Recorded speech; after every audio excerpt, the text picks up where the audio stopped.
été de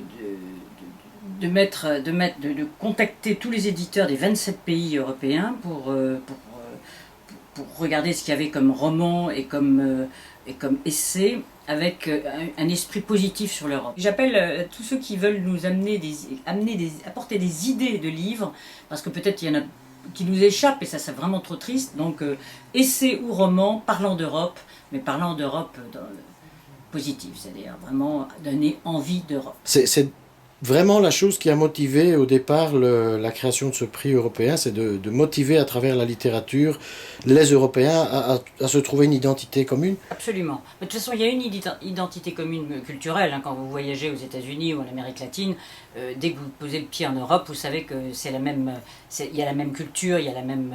je veux dire, on se sent en Europe et européen. Et on est tous fous d'Europe, ceux qui ont créé ce prix, qui s'appelle l'association Esprit d'Europe, avec Jacques Delors.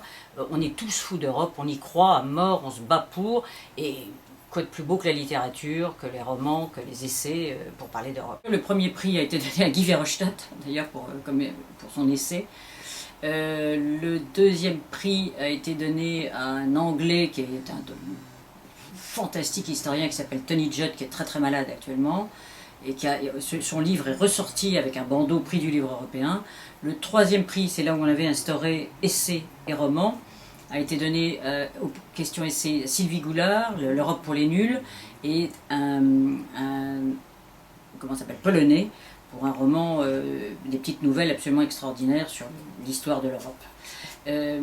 Oui, ça a bien sûr un impact, parce que je crois que le polonais, qui était traduit en anglais, va être traduit en allemand, et il était déjà traduit en français d'ailleurs, et il va être traduit en allemand et en anglais, pardon. L'Europe est en crise, mais bon, il y a beaucoup d'Européens positifs qui croient que justement quand elle est en crise, elle avance plus vite. Alors moi j'espère, et on espère que ça va la faire avancer. Jacques Delors, qui n'est pas toujours positif quand il parle de l'Europe, parce qu'il est triste de voir que il y a beaucoup de freins, là dit peut-être que c'est la crise nécessaire qui va nous faire avancer plus vite. On a réellement l'impression qu'il y a une identité européenne. Ah oui. Moi, quand on lit les livres, c'est absolument étonnant. Nous contactons tous les éditeurs qui commencent maintenant pour la 4e année à être très au courant de ce prix. Est-ce qu'on peut envoyer un manuscrit ou pas? Non, il faut que ce soit édité. Il faut que ce soit édité. Il faut que ce soit édité dans l'année qui vient, ou en tous les cas retraduit. C'est-à-dire il faut que ce soit édité entre septembre 2009 et septembre 2010, ou pour la première fois, ou alors une traduction qui vient même d'un livre qui a été publié dans un des 27 pays d'Europe et qui est traduit dans une deuxième langue. Je dirais sur une quantité de 80-85 livres au total. Romans, essais. On a un partenariat tout à fait intéressant avec ESCP Europe, qui est une école européenne, qui est basée un peu de toutes les villes européennes.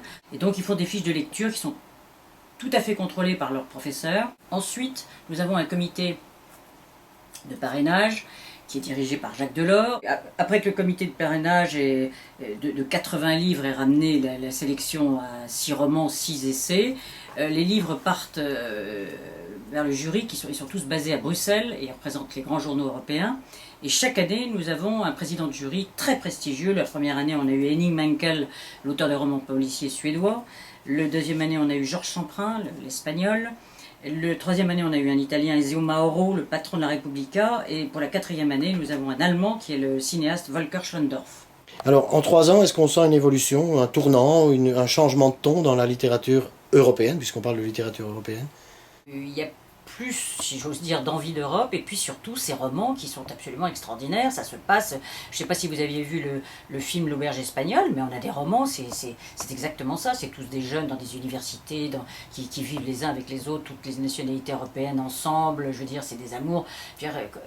C'est incroyable, je trouve, que la littérature, et surtout les romans, il y a vraiment, c'est vraiment l'Europe au milieu, là, vraiment au centre. On pense à élargir aussi au scénario européen. Ça, on va peut-être voir dans les années à venir si on peut aller vers là, vers cette nouvelle tentative, parce qu'il y a des très beaux scénarios. On a reçu un jour un très très beau scénario, et on s'est dit qu'il n'y avait pas de raison qu'on l'élimine. La 3e année, on avait instauré un